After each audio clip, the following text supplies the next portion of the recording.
So here we are. We're back in Short Rows, our podcast of Domingo Grange. A few weeks ago, we had a forum over in Plainview with the political candidates. The Board of Education was a large part of that. We had 4 candidates there with us that night, and we have been able to interview all 4 of them again in a longer session. And now we're on the final interview with Mr. James Jones from the Union area, and we're glad to have him back with us here in the Short Rows. James, thanks for coming. Thanks for inviting me. And tell us a little bit about what goes on in your part of the world. What happened? Where did you come from? Where I grew up down in Harrells. I moved away a couple times over the years and ended up back. I graduated from Union High School back in 1999. Then I went to Sampson Community College. Started school to be a teacher. However, plans changed. Then I got into BLET. Then I became an officer. My first job was down in Topsail Beach Police Department, and I worked down there for a little while. And then I came back up and I talked with Sheriff Thornton about getting a job here in Sampson County. And I came here in October of 2003, and I've worked here at the Sheriff's Office ever since. I started my career as a road patrol officer. Then I went over to the evidence technician where I did crime scene investigation and classified all the evidence. From there, I transferred over to an actual investigator and worked that for a little while. And like I tell everybody, while I was an investigator, me and my wife got married.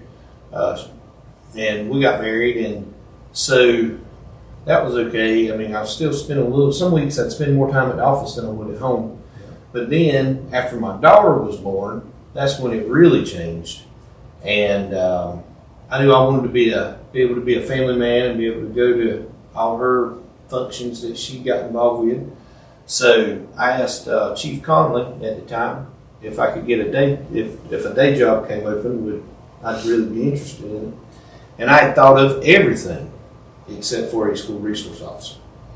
So he came to me one Thursday and told me Monday morning you'll report in uniform and you're going to be the school resource officer for Union High School, which is the high school I graduated from. Okay. So I remember going down there, and I didn't know how to talk to the kids. I didn't know what exactly I was supposed to do, not supposed to do.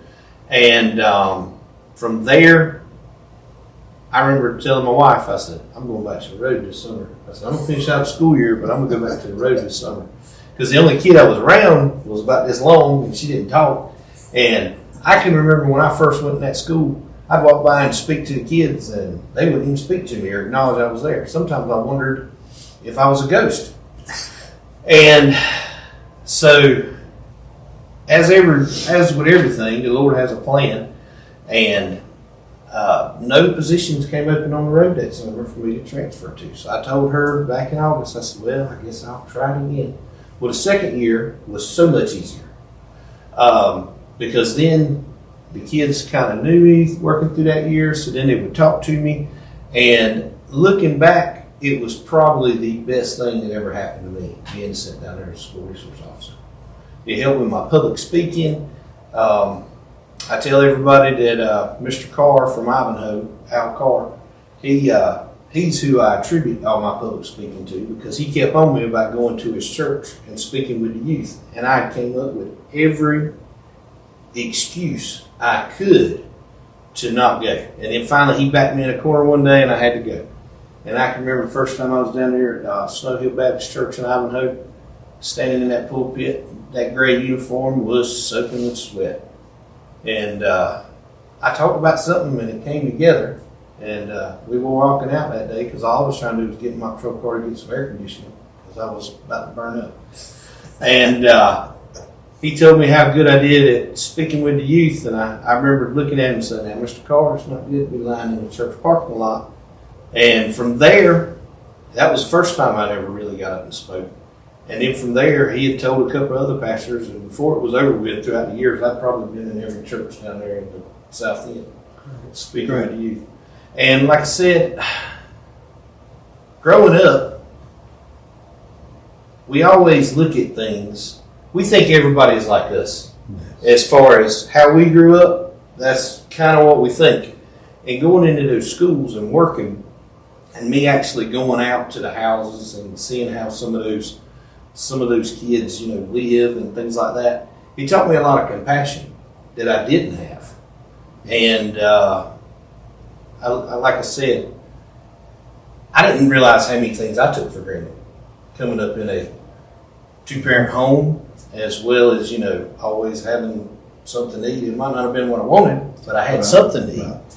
And going out to these houses with the social workers and stuff like that, I mean, it really opened my eyes. It does. I mean, we don't realize sometimes how good we really have it. And there are a lot of kids out there that have absolutely nothing. Yes. I mean, we take a lot of things for granted. I mean, even my kids. Yes. I mean, they don't realize what hard life would be. Yeah, we all grew up on the story. I believe you and I are close to the same age. I graduated in '87, and we all grew up with those stories of our dad talking about going to school uphill both ways, holding the shoe, and, and had to pick cotton, and you realize it was a tough life for them. We don't realize how good we had it. Yeah. So, talking about being at Union the first time, McCausland was here just a little bit ago, and he was talking about the fact that he believes that the SROs in schools is a good thing because it begins to build respect and a relationship between law enforcement and the students. How do you feel that works out? Well, the whole purpose of the SRO program, it started back in 1950s up in Flint, Michigan. That was the first SRO program in the United States.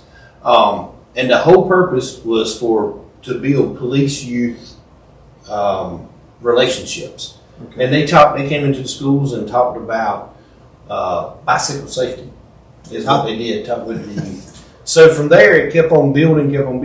And I'm pretty sure, probably more than likely, my freshman year, which was 1995, was the first time I'd ever saw an SRO. And, it was kind of odd going from middle school to high school and then seeing a cop in the school. However, now, we would think it'd be odd if there wasn't one there. And the three roles of the SRO is, number one is a law enforcement officer to handle any criminal matters, protect the students and staff and faculty. And the other part, it's called a triad. It's the three things. It's the law enforcement officer, it's the mentor to be a positive role model for all the children, and then the final aspect is a teacher. Because we can teach the kids about laws and teach them to make good choices, because it all goes back to the choice theory. The choices that you make today will affect your future later. And if you choose good choices, that way, because I'd always tell the kids all the time, right now, every door is open. You can go anywhere. However, the choices that you make will start shutting those doors, and you might limit yourself to one hallway. And like I said, over the years, I counsel. You'd be a counselor. You wear so many hats, because with everything, it's not you're just walking around trying to find somebody doing something wrong. It's to teach the kids and show them the right way to doing things. And the whole purpose of the SRO program is to, like I said, build relationships. And that's what I've done over the years, is build relationships. I'll see kids. As a matter of fact, I'm up at the courthouse now, and I saw a kid the other day, and it's just, SROs are just like teachers. There's so many of them, but there's only one of you. Right. So all the kids remember your name. However, a lot of times unless it was one you spent a lot of time with that maybe needed a little more attention than some others, sometimes you forget their names. But a kid came up to me and, he was a grown man now. He wasn't a kid anymore. And once he started talking, I spit his name off to him. And, he looked a lot different, which I did too. But he said, yeah, I remember you. He said, I remember you talking to me and trying to help me stay out of trouble. And it really makes you feel good when you hear stuff like that. I'm sure it does. I mean, you're playing a positive role, just like a teacher, just like a principal would, or a pastor. You've got that role of responsibility within the school, and the kids look to you as an authority figure. Yes, sir. So that's great. Now, while ago you mentioned that the hack cameraman at the forum cut off some of your initial, my intro. Yeah. your intro. Because I want to half of rectify that because I know who that cameraman was, and we have had a stern talking to with him. But we hate to cut you off on that, so why don't you take just a couple of minutes and tell us a little bit about that intro that was lost, just lost footage. Because, like I said, I'm James Jones, and I'm running because I care. Because I want to make things better than the way I found them. The 3 points that I want to hit into the school system is number one, security. Because every day when the parents let their children go to school, the last thing they want to do is worry about them, even though they're going to worry anyway. But we want to keep up with our security and keep improving. And as times and different things change, my second priority is employee working conditions. We want to make the people that work for Sampson County Schools feel valued. And it's like I said in the forum, I mean, I by no means think I cannot sit up here and say I can give them a raise and I can do this, because all that's set by the state. Exactly. However, there's small things that we can do to show appreciation and let people know that they do matter and they do change kids' lives. Because every day, what do we see? We see that there's less and less people going into the education field. That's right. And then as our older teachers start retiring, what are we going to have there before it's over with? And then my third platform that I would like to see is more workforce development, because we already get the kids ready for school. However, let's get them ready to take over these, to have some skills to be able to get a job once they get out. When I was at Union High School, Miss Hunter, she got, of course, it was pre-COVID. It started rolling, and then time stopped right after that. Right. However, she had the truck driving class come down there at Union High School. So there was some of those kids, 18 years old, when they graduated, they were able to get their CDLs and, fall right into some jobs. But I'd like to see more of that. And like I said, because in my house, I've got a son and a daughter. Now, my daughter, she was college material. She's over at ECU right now. She wants to be a pediatric dentist. But she was the type, if she got a 96, she was ill that she didn't get 100, and she wanted to know what she could do. However, my son, on the other hand, he does good in his studies, but if he gets 80, he's fine with that, And he showed interest in welding. And I can remember going to school when I had to take a whole semester for welding. Now, with he only gets about 2 weeks in ag mechanics of welding, Yeah. I can remember things like that. And that's things that we need to bring back. Bricklayers. Yes. Those dugouts at Union Middle School now, that used to be the high school, they were built by the bricklaying class. I mean, things like that. We need to bring back technical skills to show these kids that there's plenty of money to be made. You don't have to go off to college and have a lot of debt when you come out. That's a good point. I agree with that a lot. Michael Elmore and I were talking about some of that. We're both products of the agricultural education program at Midway, and we participated in a lot of those kinds of things, and it stuck with us. Yeah. And so, yeah, I agree. Not every kid's going to be a doctor or a lawyer. Right, yeah. We've got to have brick masons. Yeah. We do. We've got to have plumbers. Mm-hmm. Yeah. Plumbers, electricians.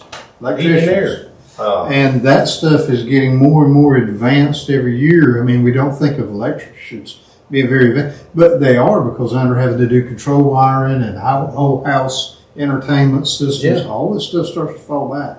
And you've got to have a skill set. I agree with you. Yeah. Great job. And I mean, and the thing is, the biggest thing is exposing these kids to different things so that they know that there's other options. That's exactly right. I mean, like I told you earlier, I'm a third generation law enforcement officer.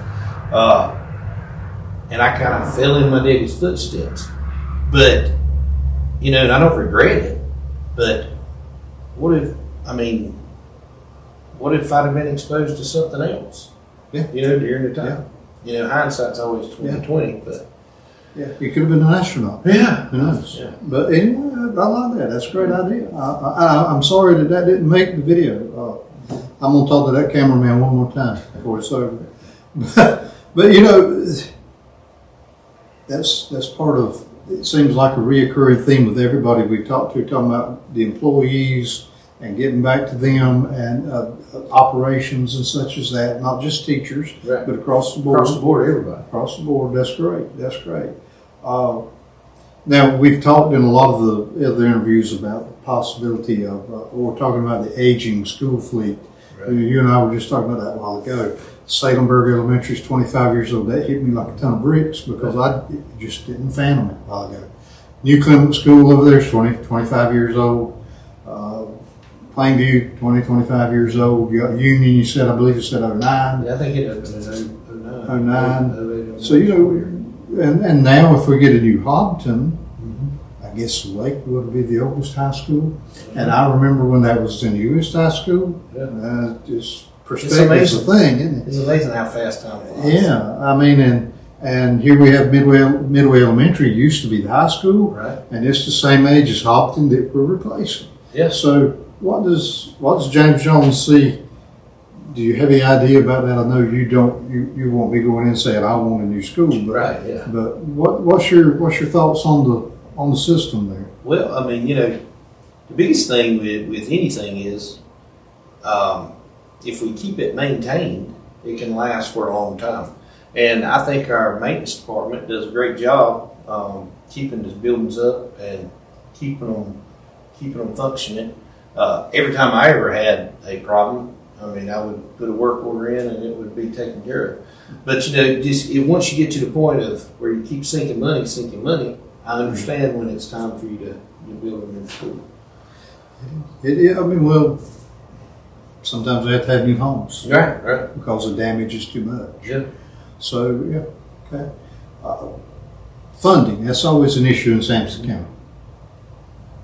And the commissioners can only give so much because there's not a great big pool of money out there. Right. It's not like we're Cumberland or Johnson. And I know, and even there's so many birds snapping at that worm, trying to get a piece of it. I know that funding would be a big issue in any administration you serve part in. What do you see as far as funding? What could we reallocate, or could we reutilize anything that you're thinking about offhand? Well, I don't have anything right off the top of my head. The biggest thing is I don't talk about anything I don't know. So you'd have to really go through the books and see where maybe some money is wasted and it could be reallocated to go somewhere else. The biggest thing is you'd have to just sit down and kind of go through everything to see what is a waste or not. That's a good, honest answer. I like that. Thank you. But you're right. There's a lot of stuff in there that the average person just does not know about. And until you're on that board and you're privy to those things, it's hard to decide. That's a good point. Now, James, we're down in the southern end of the county, and you're down with the Union District, and it's a long way from Ivanhoe to anywhere. Yes, sir.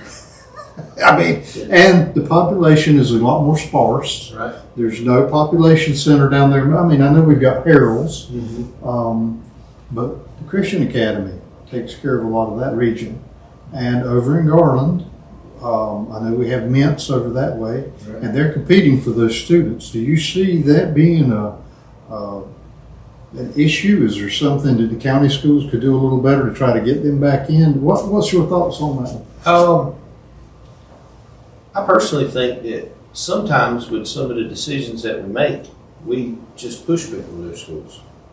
Whether that be by not enforcing discipline, because a lot of the parents that take their kids out of public school is because they don't want to put up with what goes on in the public school. So sometimes we may need to actually enforce the discipline, and then that would keep people here in Sampson County schools. Okay, good job. I like that answer. That's great. I've been saying that a whole lot, but I'm telling you, the four of you guys have all been spot on with these answers. I think you've really tapped into some nerves here. You know what's going on. And I love Well, to you see spent 17 years inside the school, as well as my wife has taught, and I hear about her days. You know what's on the inside. Well, I understand. And, you guys, the four of you who attended, are all first timers. You're not on the board. You're bringing some new insight. You're bringing some new ideas. You're bringing some new, fresh outlooks. I wish we could have heard from Miss Powell or Mr. Warren, but that's the way it is. So I am thoroughly impressed with that. Now, I think that one thing I would like to ask of that is if you had any project, if James Jones could pick anything in this county he wanted to do with education and make it a high priority and push it before the board, when you get that fancy little name tag and the plaque on the desk and you are the Honorable James Jones, what's something that you would push for the betterment of Sampson County schools? Well, what I've always realized is the best thing for you to push for is what you know best. And my number one priority is safety for the students as well as the staff. And I'm pretty much, as many classes I've taken, I'm probably about as close to an expert as anybody could be. And with that being said, that will be my biggest priority. Because if we make parents feel that their children are safe, then they're more comfortable during the day, as well as the students. They'll also perform better. Because the biggest thing is, if anybody feels unsafe, they're not gonna want to come to school. Mm-hmm. And we want the kids to be there. Because and with that being said, by us having an SRO in every school, that is one of the biggest deterrents of anything. Because the last thing I want to see is Sampson County on the news like we've seen some of the other places throughout the country. Good. Well, I believe, correct me if I'm wrong, I believe at the forum at Plainview, you spoke about being a coach and being at the ball games down at Union, and they were lightly attended. Yes. That's the question. I think Aaron and I discussed that a little bit in one of the other podcasts where we talked about the follow-up. Yeah. We were the follow-up, right. Yes, so we talked about it. Is it, I don't want to say it sound coarse and say, well, the parents don't care. Is it an issue that they work so far away? Because, there's not a lot of there's a lot of what causes a lot of that? There's a lot of issues. There's a lot of things that come into play with that. Yeah. Because like you said, there's lots of people that live in Ivanhoe and work in Wilmington and things like that, and they can't get there. However, sometimes it's probably has something to do with money, obviously. But down on our end of the county, there's a lot more low income families. Yes. And it's like I said in the forum, not everything is a cookie cutter approach. What would work up here at Midway area might not work at Union. And the same being Hobden and Lakewood. So that's why you really need people with all different perspectives in order to help see it. Because from what I've found over the years, there's plenty of things that look great on paper. However, once it goes into reality, it doesn't work. But it can sound the best wrote up on a document, but it's not going to work in reality. Well, and that being said, if we make a mistake and it's not working, scrub it. Yeah. Scrub it. That's right. Start over. Right, start over. Let's just, all right, that was a bad idea. Yeah. That's right. Yeah, I've had to do that a lot in life. That was a bad idea. That wasn't so good. Just scrub it and let's start over and try different things. The thing is, in life is you learn from your mistakes. Exactly. And, I'd love to sit here and say I was perfect. However, I'm not. I'm never going to be. But there's plenty of things that I've done in my past that I learned from. Yes. And it's like I told somebody, the hardest, the best lessons are the ones you learn from the hardest ways. A lot of times. You never forget those. Very true. Very true.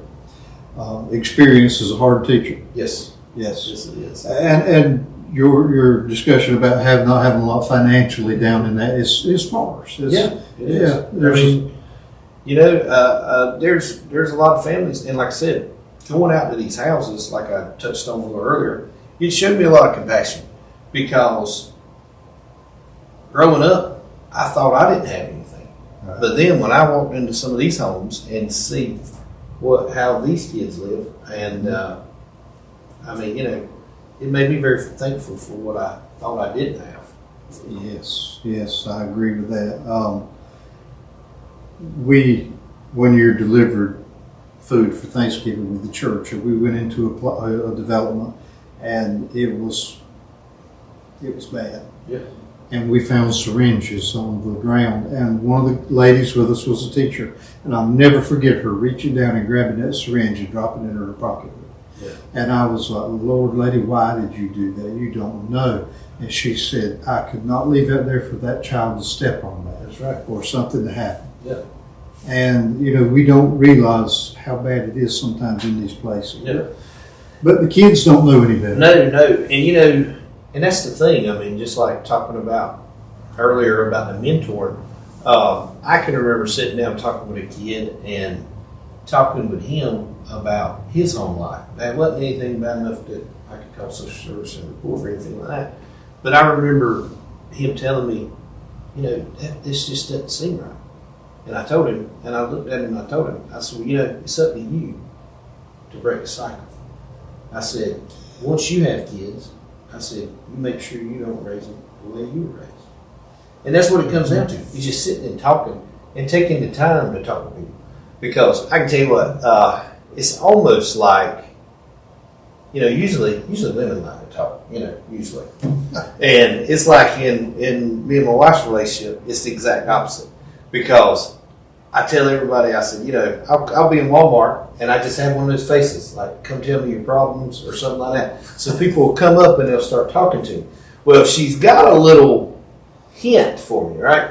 She'll do a circle with the buggy pretty far out. Yeah. And if I don't catch on to that hint, she'll park the buggy beside me and she'll kind of look up at me. So then at that point I'm like, hey, I gotta go. So then we walk away and she's like, well, who's that? I said, I have no idea. I said, they just started talking to me, and I tell everybody all the time, because I actually teach communication skills to the BLET class, new officers, and I tell them every day, you never know how just saying hi to somebody, how that can change their day. Yeah. And I pick up on cues of talking to people like that, and just reading people, because like I said, just a warm welcome and hello, how you doing, that can just take the scrounge face and make a smile. It does. And just speaking to someone can make the biggest difference in somebody's day. Oh, yeah. You and I must be related, because I'm the same way. I talk to anybody that comes along, and I'm at the Walmart. Are you really going to buy that? And they're looking at me like. Sometimes I wonder if I have a blue vest and a blue shirt on or something, because people ask me where things are at. Hey, they do the same to me at Lowe's when I'm walking around. Yeah, I know. They've got that look about us. But but that's another thing too with the kids. And they just need to be talked to. They're little adults. Mm-hmm. They're trying to make right decisions, wrong decisions, but they need help. That's right. And just like we all do. Mm-hmm. Right. And I'm glad to hear that you've made that positive difference. And look, the school system, whether you're in Ivanhoe, Franklin, down that way, Garland, or whether you're in Spivey's Corner or Newton Grove or Mingo, we're all Sampsonians, and we're all shooting for the same thing, to have the best education we could possibly give our children. And put positive people out there in society. Exactly. That's what the name of the game is. Yes, sir. Exactly. Well, James, I'm glad we've had this chat, and I'm glad you got to do that intro. That's been burning a hole in you for a long time, and I'm sorry about that. But we're glad to have you with us, and we have had a great time. And I'm looking forward, I think everybody else, I'm looking forward to seeing you on that board. And we're having... with Domingo Grange, we're just trying to make a difference in our community, just like you are in yours. Right. And even though you're 40 minutes away, we're still brothers and we're still kin, because we share this Sampsonian heritage. Yep. And I think that Ivanhoe is probably one of the most beautiful places I've ever been. Yes. I love that river. Yeah, because I tell you what, if you want to move somewhere to be away from people, that's it. That's right. I try to talk my wife. Your cell phones don't work. No. You can go down there and nobody can get up with you. No. I mean, we get down there and our radios barely get out. we went to the Historical Society meeting down in Ivanhoe at the Presbyterian Church. I think it was 2 summers ago now. Yeah. And I had always wanted to hear somebody speaking at church, so we got to hear a man talk about riverboats. Oh, yeah. In the church, and I just wanted to see what the acoustics was Right. like. It's a beautiful place. Yeah. And it surpassed my expectation. But yeah, I love that part of the world, and we're glad to have you with us, and we hope you'll not be a stranger. And if you get on board, we want you to come back and talk with us some more, because that's what we want to do. We're trying to build relationships and help you so that we can help everybody. Yes, sir. A rising tide lifts all boats. That's right. And I think that's where we are. Yes, sir. And for God's sakes, let's always work together. Yeah. Because that's the name of the game. Because we want every school to succeed. That's what it is. It's all working together and trying to do the best we can for our people. So we thank you, folks, for being with us tonight. We know these podcasts, we've been putting a lot of stuff out. We appreciate the people who are watching. We want you to contact us, comment, like it, subscribe. You're making our little channel jump right now, and we are so thankful for that, because we just want an outlet to get these people out there, to get this information out there. And remember, March 3rd, that's the date, right, James? Yes, March sir. the 3rd. We need you out there to vote for your candidate of your choice, no matter who it is, and in what race it is. Just make sure your voice is heard. And we thank you so much, and we'll see you again next time in the Short Roads.